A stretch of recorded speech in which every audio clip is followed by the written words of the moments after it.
What's up? How's everyone doing? So this video is going to be about fire and drought. I think the whole western half of the United States, even up to Canada, is in trouble. California forests, they're hurting so bad, and California weather isn't what it used to be when those forests were growing, and same with Oregon and even Washington and Canada. So I think that's a huge problem. So I would be really nervous if I lived in a small rural town in the forest where there's not access to freeways. There's just those windy little roads and, you know, two ways in and out of the city or the town or whatever. So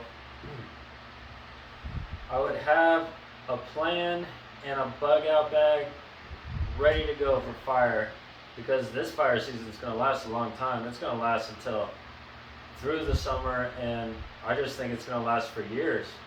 I don't see any end in sight.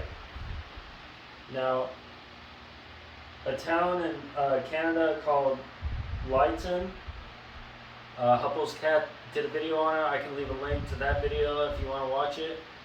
That town got engulfed in flames in 15 minutes. It just wiped out the whole town. And a couple of years ago, Paradise, California, one of my buddies was actually living there, and he moved back here a couple months before it happened, but the same thing happened with that town. Power lines caused the fire because of heat, and it just wiped out the whole town. I talked to another guy that went and visited there. I mean, there is nothing. There's campers, and they're trying to rebuild, I guess, but there is nothing there. It's just blank.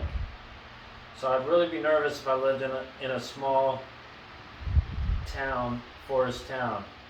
It's like I'd be watering the natural pine trees outside, you know what I mean? So have a bug out plan ready and just have everything ready to go. A couple of years ago, we had a fire, and the firefighter came and knocked on the door and was like, "You staying or going?" And we're like, "We're staying, I guess," you know. It's like, he's like, "All right." So he tagged the tree out front and moved on.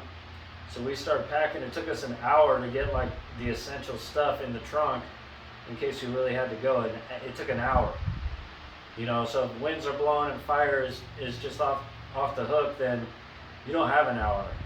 And if you're trying to catch if you have cats, you know, that could be a problem, you know.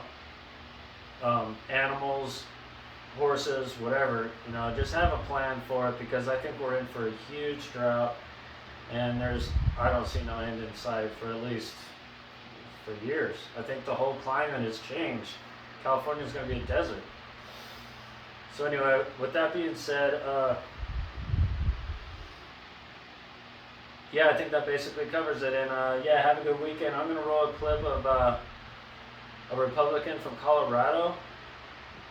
Her name is Lauren Boebert, and I just stumbled across what she's saying, and she is speaking the real truth. And she actually has a YouTube channel with like a little over 1,000 subs, and I'll leave a link to that as well. And I think it'd be cool if we could blow up her YouTube channel, because she's really making a lot of sense. So anyway, have a good weekend, and be safe. Later.